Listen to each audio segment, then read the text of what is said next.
Et si ce n'était qu'un bon mot attribué à je ne sais plus quel ministre des Affaires étrangères de sa très gracieuse majesté au lendemain de la guerre, alors que l'on réfléchissait à l'implantation du futur Conseil de l'Europe.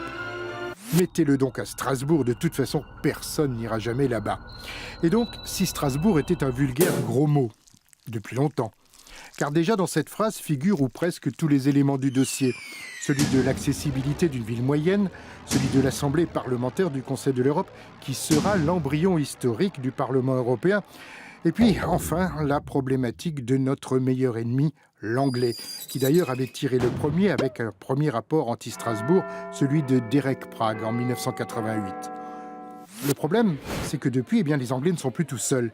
Les Scandinaves, les libéraux, y compris les Allemands, les Verts, à l'exception notable des Français, ont rejoint avec les Anglo-Saxons la cohorte des anti-Strasbourg. Et là aussi, il ne suffit plus de crier au loup et de dire que seuls les vilains eurosceptiques se prononcent en faveur de Bruxelles. Et si Strasbourg et l'État français avaient au fil du temps loupé, gâché bon nombre d'occasions pour s'affirmer, avec cette dernière leçon, l'histoire souvent ne repasse pas les plats.